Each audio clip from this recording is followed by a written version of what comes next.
Halo, selamat datang di CC Jurnal, channel mungil yang masih sepi pengunjung. Buat yang sudah mau mampir ke sini, makasih banyak ya. Semoga kalian sehat dan juga jangan lupa tersenyum hari ini. Oke, langsung saja Sisi akan memulai ceritanya ya.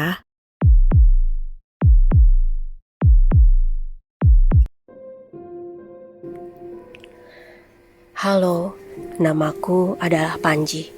Aku ingin membagikan sebuah kisah terkait perjalananku saat menempati sebuah rumah yang terbilang cukup mengerikan. Sebelumnya aku tidak tahu rumah ini dulunya sebagai tempat apa. Karena sampai sekarang aku tidak tahu apa yang ada di dalam rumah itu sendiri. Kejadian ini terjadi pada saat aku mendapatkan sebuah tawaran pekerjaan yang ada di daerah Jawa Tengah. Aku sengaja tidak menyebutkan nama daerahnya, namun jika disebutkan pun akan tidak baik bagiku sendiri. Tepatnya saat pergantian tahun baru 2022, aku mendapatkan sebuah pekerjaan. Sebelumnya aku ini memang tergolong orang yang sulit beradaptasi terhadap lingkungan baru. Aku juga sangat sulit untuk menempati sebuah tempat selain dari rumahku sendiri.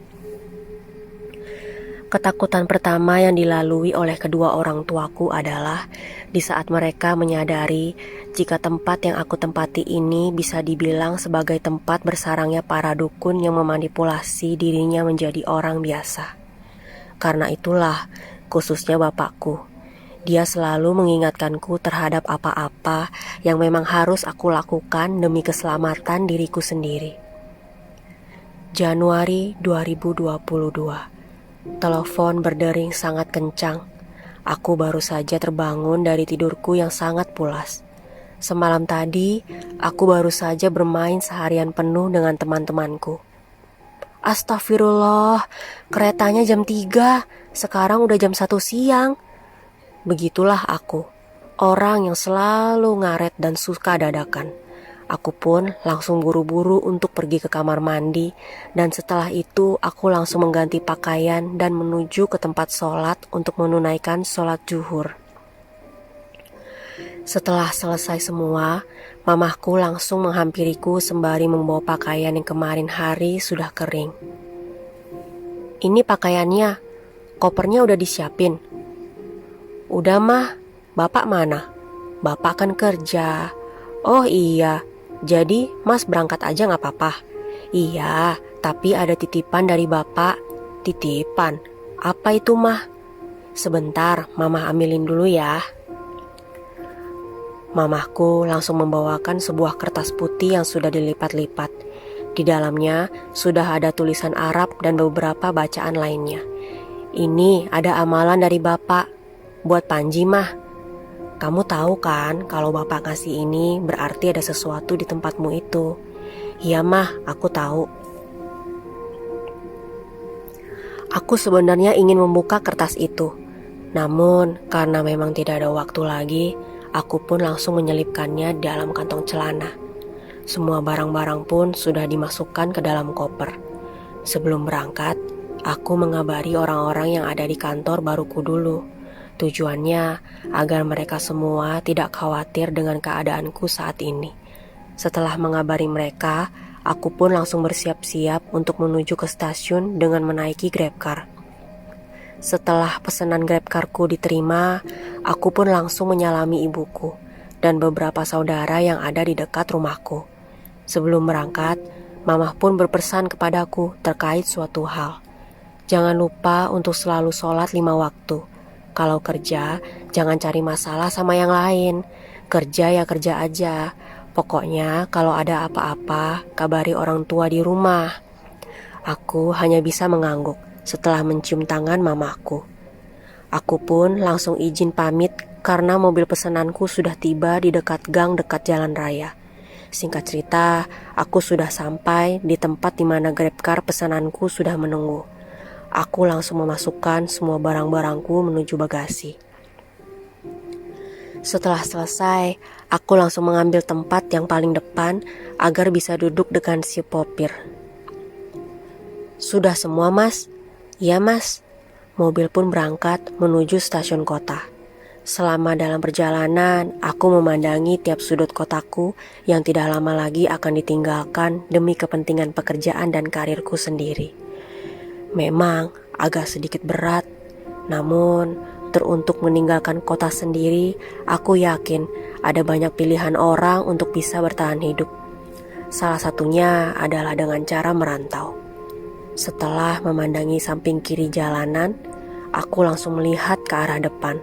Namun, di depan jalanan sudah ramai-ramai orang untuk membantu salah seorang pengendara yang baru saja kecelakaan. "Mas, ada kecelakaan ya?" tanyaku. "Iya mas, kayaknya sepeda motor sama mobil mas." Kami terhenti sejenak beberapa saat. Aku masih bisa melihat jam di handphone Androidku, berharap macetnya tidak terlalu lama. 10 menit kemudian, mobil ambulans langsung mendatangi lokasi. Entah mengapa, tanganku tidak berhenti untuk terdiam. Rasa gemetar dan gugupnya benar-benar terasa ketika darah dari korban kecelakaan itu masih mengalir deras di jalanan. "Mas, korbannya meninggal?" "Kayaknya sih iya mas, soalnya darahnya ngalir deras banget." Sejenak, aku melihat jasad itu diangkat menuju ke mobil ambulans. Wajahnya sudah tidak bisa diselamatkan lagi. Kedua tangannya benar-benar sudah hancur karena terlindas. Namun, dari samping jalan, aku melihat seseorang dengan baju yang sama sedang menatapku dengan tatapan yang penuh dengan kesedihan. Wajahnya yang pucat pasi dan penuh dengan darah yang mengalir dari dahi sebelah kanan, kemudian melambaikan tangan kanannya kepadaku. Aku pun langsung terdiam dan menundukkan kepalaku serendah-rendahnya. Sang supir sempat heran dengan posisi kepalaku yang rendah dan terlihat aneh. "Mas, kenapa? Kok kepalanya nunduk gitu?" "Gak apa-apa mas, boleh agak cepet gak mas? Soalnya keretanya mau berangkat." "Oke mas." Perjalanan pun kembali dilanjutkan, hingga akhirnya mobil pun sampai tepat di depan stasiun. Aku langsung memberikan uang tersebut kepada sang supir, lalu menurunkan semua barang-barang dari bagasi. Setelah selesai, aku buru-buru mencetak tiket dan menuju ke tempat pengecekan tiket tersebut. Untungnya, aku tepat waktu. Kereta baru saja berhenti dan para penumpang mulai beramai-ramai memasuki kereta. Perjalanan dari tempatku menuju kantor kira-kira memakan waktu 3 jam saja. Sebenarnya bisa juga menggunakan bis kota, namun aku pribadi memilih kereta karena lebih simpel dan tidak berdesak-desakan dengan penumpang lainnya.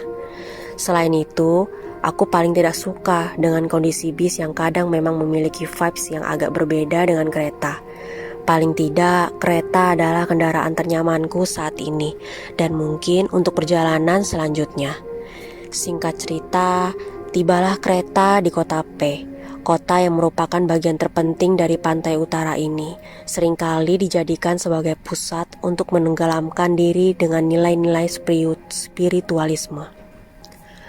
Karena itulah Bapak menyarankan kepadaku untuk menguatkan ibadah terlebih lagi di kota ini memiliki sebuah rahasia yang memang tidak banyak orang tahu. Setibanya di kota P, aku langsung menghubungi salah satu utusan kantor yang katanya sudah menunggu di depan stasiun. Sebut saja namanya Mas Albi. Ternyata Mas Albi sendiri sudah menunggu di depan stasiun.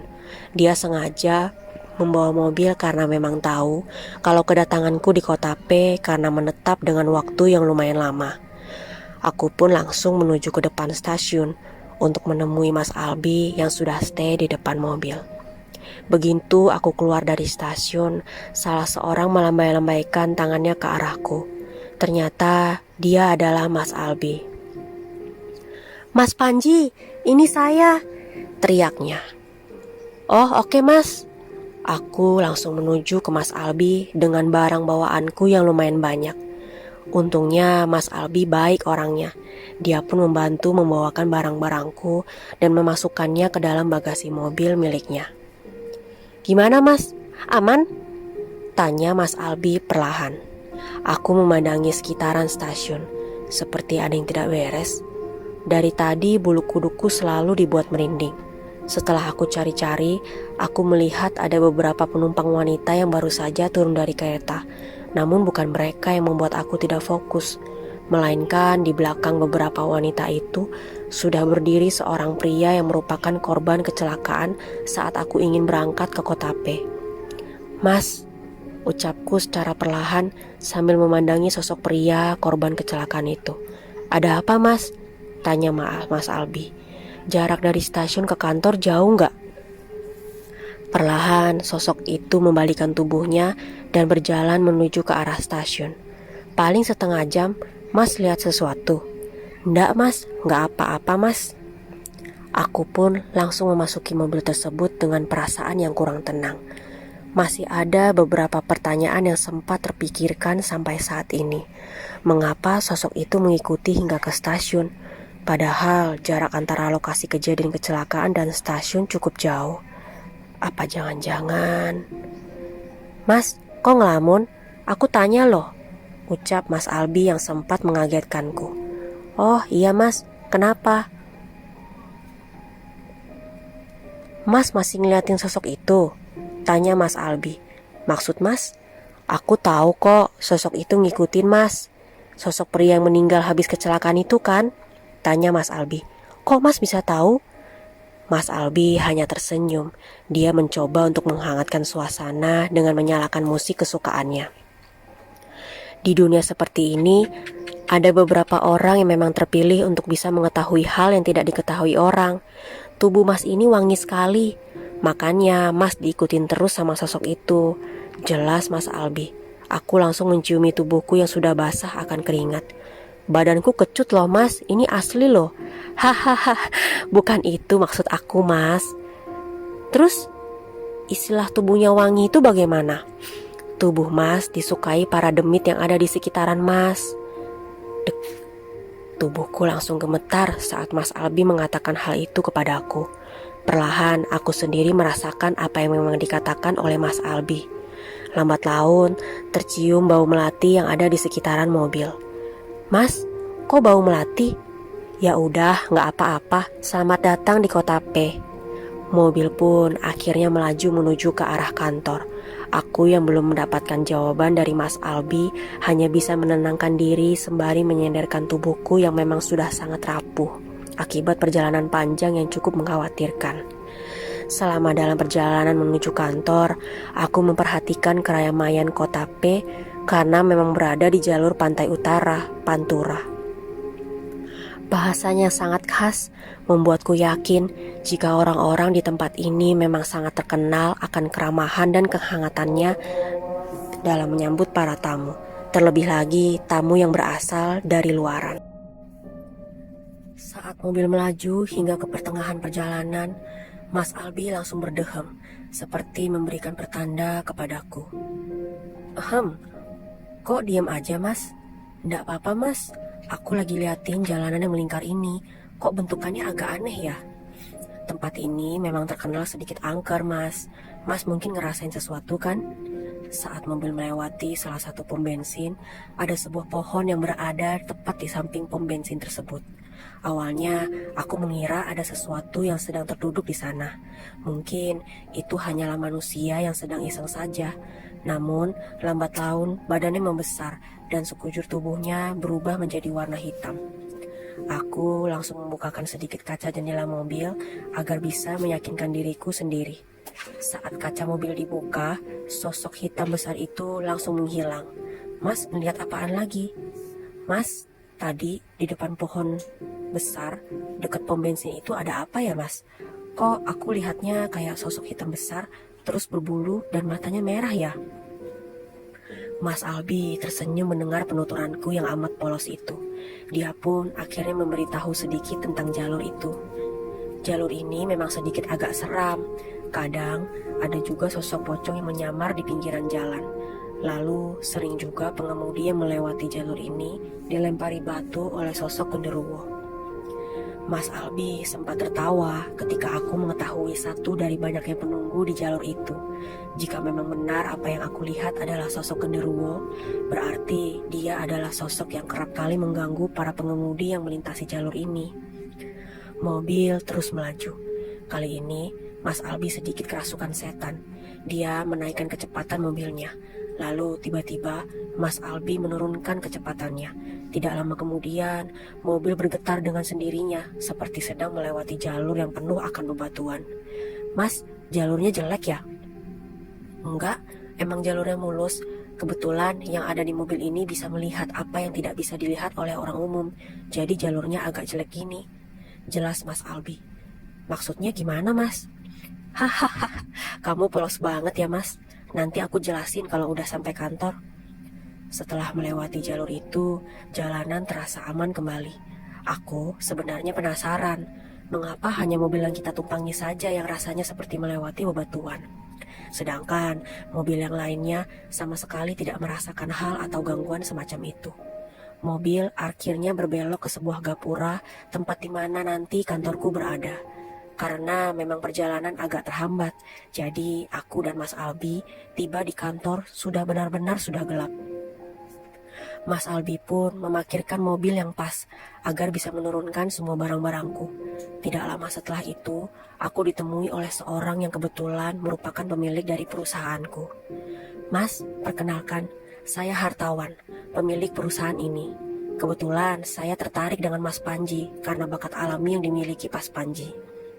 "Salam kenal juga, Pak. Nama saya Panji Aksoro. Terima kasih sudah menerima saya dengan baik." "Oh ya, di jalan nemu apa aja?" tanya Pak Hartawan kepadaku. Mas Albi yang kebetulan sedang mengangkat barang-barangku sempat terkejut mendengar pertanyaan absurd dari Pak Hartawan. "Maksud Bapak?" "Oh, tidak. Mari masuk ke dalam, kita ngobrolnya di dalam saja." Aku pun menatap Mas Albi yang seperti sedang mengalihkan wajahnya sebagai tanda jika Pak Hartawan juga bukan orang biasa pada umumnya. Di dunia luar, hal semacam ini sebenarnya sangat tidak asing. Pemilik perusahaan memang kerap memiliki pegangan untuk berjaga-jaga jika dirinya mendapati serangan dari luaran. Aku dibawa ke ruangan khusus yang mana di pintu ruangan itu sendiri sudah tertempel "Jangan masuk kecuali yang berkepentingan." Sekilas, aku melihat foto-foto yang terpampang di tembok ruangan tersebut. Dimulai dari foto siluman kuda, pewayangan, lalu aras roban, dan lain sebagainya. "Jadi begini, Mas, aku tertarik dengan apa yang dimiliki oleh Mas Panji. Mas Panji termasuk satu dari banyaknya orang yang memiliki kelebihan. Karena itu, siapa tahu Mas Panji bisa membantu perusahaan kami untuk bisa maju lebih pesat lagi," jelas Pak Hartawan. Aku masih menyimak perkataan dari Pak Hartawan yang tampaknya sudah kerana serius. "Kami akan memberikan tempat yang letaknya tidak jauh dari kantor pusat. Di rumah itu ada beberapa orang pekerja juga. Namun saya menginginkan Mas menempati rumah itu agar Mas Panji bisa fokus bekerja."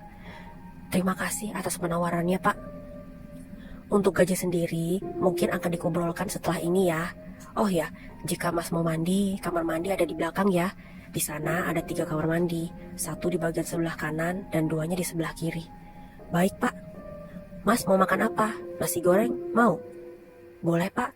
Sebentar, saya suruh karyawan lain untuk membuatkan nasi goreng spesial buat Mas." Pak Hartawan pun keluar dari ruangan itu untuk memesankan makanan untukku. Karena memang seharian aku belum mandi, akhirnya aku pun memutuskan mandi terlebih dahulu. Aku menyiapkan segala peralatan mandiku dan langsung menuju ke kamar mandi yang sudah ditunjukkan Pak Hartawan. Saat dimana aku berada di persimpangan menuju ke arah kamar mandi, aku merasa bingung. Apakah aku mengambil kamar mandi yang sebelah kanan atau yang sebelah kiri? Namun, batinku berucap untuk tidak mengambil kamar mandi yang sebelah kiri. Tapi pikiranku melawan hal itu. Aku lebih memilih untuk masuk ke kamar mandi bagian kiri karena memang ada 2 kamar mandi, sehingga aku sendiri bisa memilih satu dari kedua kamar tersebut. Keputusanku tetap bulat. Aku memilih satu dari 2 kamar mandi tersebut dan pilihanku jatuh ke kamar mandi yang paling pojok. Namun, di saat aku membuka pintu kamar mandi tersebut, betapa terkejutnya diriku ketika melihat ada seorang wanita yang sedang berdiri membelakangi pintu. Rambut dari wanita tersebut sangat panjang hingga menyentuh lantai kamar mandi. Lalu tubuhku merinding seketika saat tangan dari wanita itu memiliki kuku yang sangat panjang. Aku pun langsung bergumam dalam hati jika wanita yang ada di kamar ini adalah kuntilanak. Aku perlahan menutup pintu kamar mandi itu kembali dan memutuskan untuk pindah ke kamar mandi yang ada di sebelah kanan. Saat dimana aku masuk ke kamar mandi sebelah kanan, tiba-tiba terdengar suara ringikan tawa yang sangat kencang dan jelas. Aku pun langsung buru-buru menyelesaikan mandiku dan segera untuk menggunakan pakaian, lalu dengan cepat pergi dari kamar mandi yang sangat menyeramkan itu. Sesampainya aku di ruangan tempat di mana aku akan bertemu lagi dengan Pak Hartawan, tiba-tiba ada salah seorang karyawan dari kantor menghampiriku. "Mas, habis makan langsung cek lokasi rumah ya," kata Pak Hartawan. "Mas istirahat di sana saja." "Oh iya mas, nanti saya selesaiin yang di sini dulu ya." Karyawan itu pun mengangguk paham. Ia pun langsung pergi meninggalkanku. Pikiranku masih sedikit kacau. Bagaimana bisa rumah yang dijadikan kantor ini sangat angker? Aku pun langsung mengganti pakaian dan bersiap diri untuk menuju ke rumah yang nantinya akan dijadikan kantor. Tak berapa lama kemudian, pintu diketuk dari luaran. Sepertinya makanan pesananku sudah datang. "Mas, ini nasi gorengnya." Aku pun langsung membukakan pintu. Tampak ada seseorang yang satu matanya tertutup, namun bukan berarti dia picek. Melainkan ada sesuatu yang membuatnya menutup satu mata ketika menghadapi orang-orang baru. "Iya mas, matur nuwun." Aku belum mengenal siapa nama orang ini. Sepertinya orang ini juga belum mau mengenalku yang terkadang cuek ketika berhadapan dengan orang baru. Aku pun langsung memakan dengan lahap nasi goreng itu. Bagaimana tidak, sepertinya nasi goreng yang ada di kota P ini memiliki ciri khas tersendiri. Rempahnya lebih terasa dan pedas serta gurihnya lebih dapat. Tidak sampai 10 menit, nasi goreng yang kumakan sudah habis dengan cepat. Tidak berapa lama, Pak Hartawan langsung membukakan pintu. Sontak aku terkejut saat Pak Hartawan masuk tanpa mengetuk pintu terlebih dahulu. "Mas Panji, sudah selesai makannya?" "Sudah pak, ikut saya ke tempat tinggal mas yuk." Aku pun segera membawa semua barang-barangku. Namun Mas Albi sudah datang terlebih dahulu untuk membantu membawakan barang-barangku. Alhasil semua barang-barang aku masukkan ke dalam bagasi mobil karena memang aku akan diberi sebuah rumah sekaligus kantor utamaku sendiri. "Sudah semua mas?" tanya Pak Hartawan. "Sudah pak." Mobil pun melaju ke sebuah desa yang letaknya ternyata tidak jauh dari kantor pusat. Namun karena memang waktunya sudah malam, desa itu terlihat sangat sepi. Banyak pepohonan bambu yang berdiri di pinggiran jalan. Bukan hanya itu, pepohonan besar lainnya juga masih ada di sekitaran jalan itu. "Ngomong-ngomong, nama desa ini apa pak?"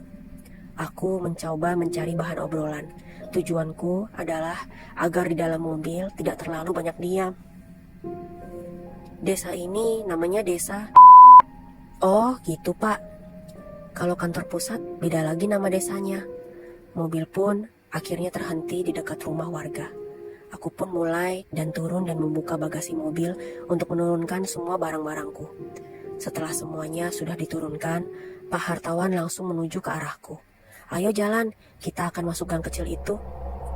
Aku terdiam sejenak sembari menatap gang kecil yang di dalamnya sudah tumbuh pepohonan bambu yang sangat lebat. "Pak, rumahnya di mana ya?" "Deket kok, kita masuk gang itu aja, nanti rumahnya bakal kelihatan." Aku dan Pak Hartawan pun menyeberangi jalan. Kami berdua masuk ke dalam gang yang hanya muat 2 orang saja untuk bisa dimasuki. Saat dimana kami berdua sudah memasuki gang, mulut Pak Hartawan mengatakan sesuatu. "Kalau ada yang manggil, jangan nengok ke belakang ya." "Nggih pak."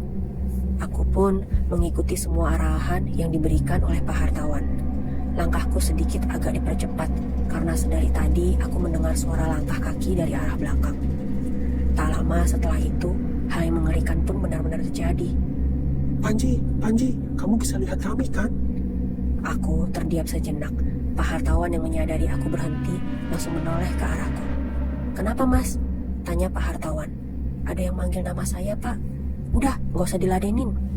Pak Hartawan langsung menarik tanganku dan kembali melanjutkan perjalanan menuju rumah yang akan dijadikan tempat tinggalku kelak. Namun, saat kami berdua tiba di depan rumah, ada sesuatu yang menengok dari arah dalam jendela rumah. Aku kira itu adalah karyawan yang memang bekerja di tempat itu dan sedang menginap di rumah itu juga. "Ini rumahnya, semoga aja kamu betah ya." Rumahnya terlihat lumayan besar. Jika diperkirakan, di dalam rumah mungkin terdapat 6-7 kamar yang tersedia. Namun, aku sendiri tidak menyukai perasaan ini. Perasaan di mana aku bisa mendeteksi keberadaan mereka yang telah berada dan menunggu rumah ini sejak lama. Perlahan, aku arahkan pandanganku ke atap rumah itu. Aku tidak tahu sosok apa yang sedang berdiri di sana. Namun, bayangannya menggunakan baju berwarna putih agak kecoklatan. Lalu, dia hanya berdiri sembari memandangiku dengan pandangan yang tidak enak. "Pak, di dalam ada orang nggak ya?" "Sementara ini nggak ada siapa-siapa, Mas. Jadi mungkin Masnya akan tinggal di rumah ini sendirian untuk hari ini. Karena kebetulan hari ini adalah hari libur." Jika di dalam rumah tidak ada orang sama sekali, lalu siapa yang sedari tadi mengintip dari dalam rumah? Aku tidak bisa membayangkan jika apa yang baru saja terjadi benar-benar nyata. Sosok bayangan putih yang berada di atap rumah sudah menghilang tak berbekas. Rumah yang berdiri di hadapanku saat ini adalah rumah yang nantinya akan dijadikan sebagai tempatku bekerja. Pak Hartawan pun menyuruhku untuk masuk ke dalam rumah tersebut.